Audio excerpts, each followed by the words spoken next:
Najib asks, do you think there's a possibility that Bitcoin will become the world's reserve currency, essentially digital gold, and that there will be other coins which we'll use for everyday currency? I don't know.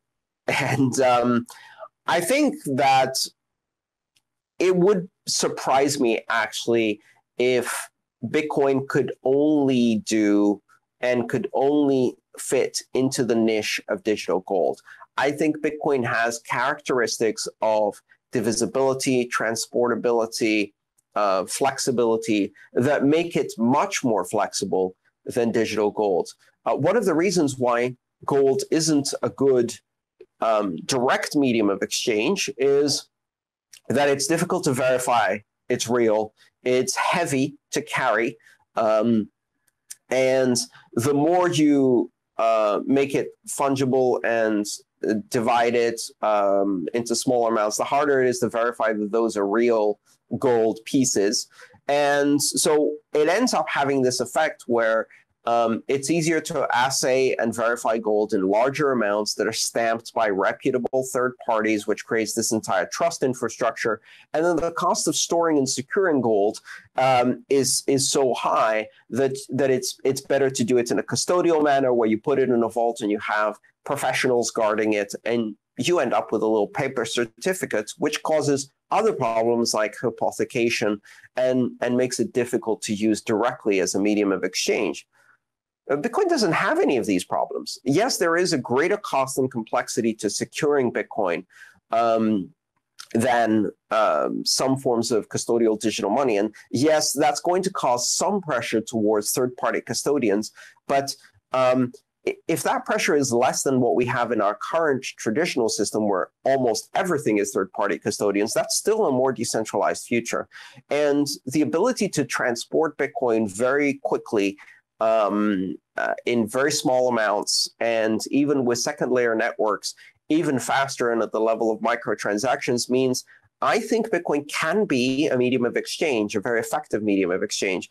And if it's a medium of exchange and a store of value, and through use and volume and size, it reduces volatility to the point where you don't see very big fluctuations in price, and it's less speculative in nature, then it can also be a unit of account.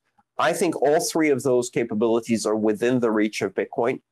And that doesn't mean there won't be other coins which we use for everyday currency. I think there will be.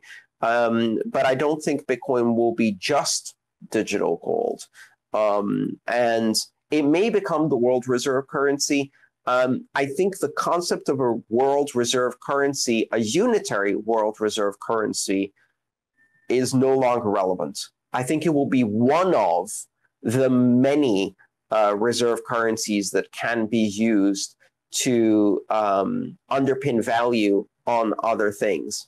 And there doesn't have to be only one anymore. I think that's the switching cost between reserve currencies forces us to only use one.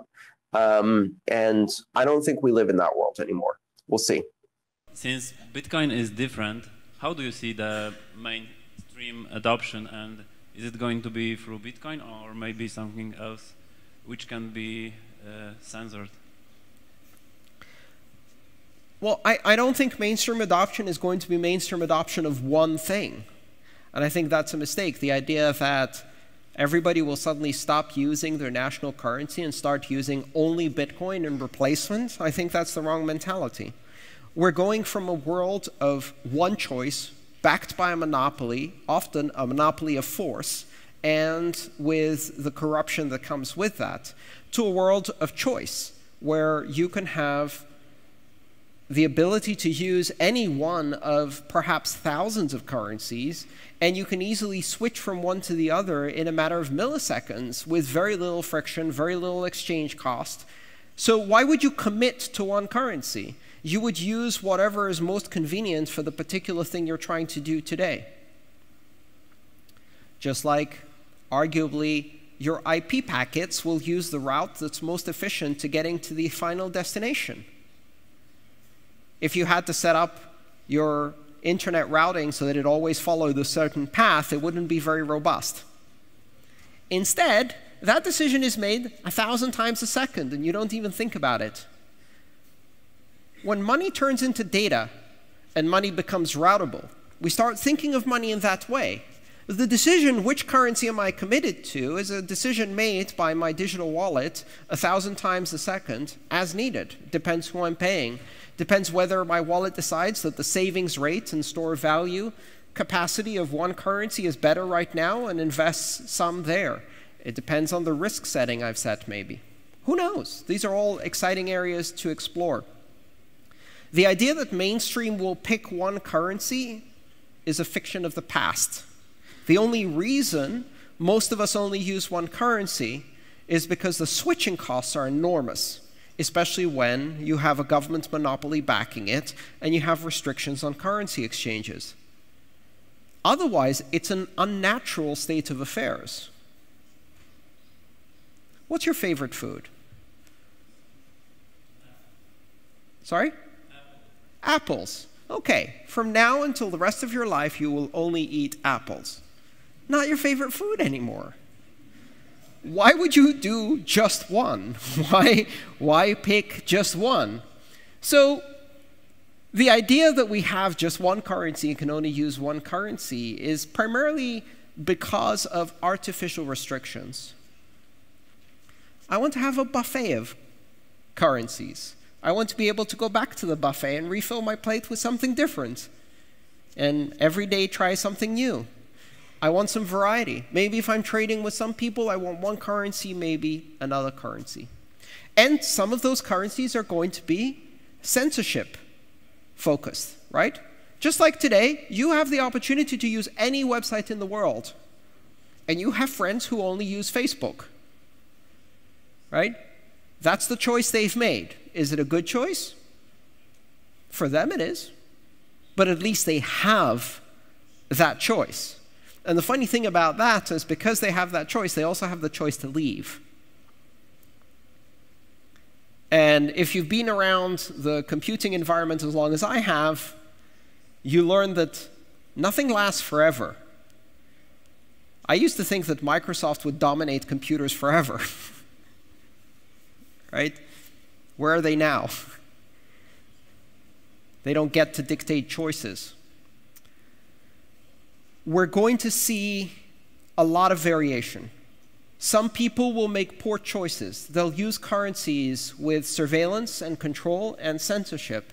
You know who those people are? The people who can afford to do that. And the reason they can afford to do that is because their government is not corrupt yet. Because if you go to Argentina or Venezuela and you say, hey, would you like to use the government money? No one wants to use that money. And the reason is they know. They already know how expensive that choice will be.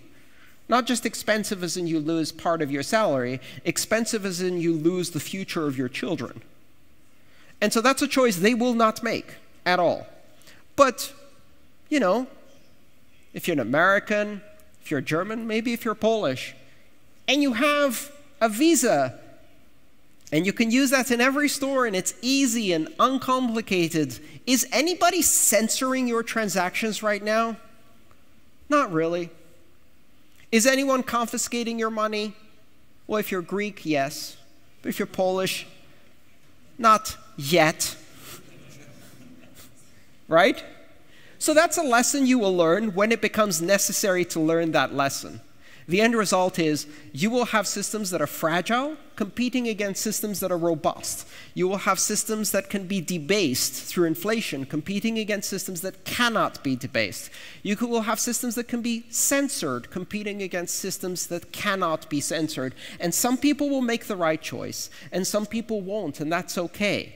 Not everyone needs it. I know which choice I'm going to make. To me, the only important thing is, can I make that choice?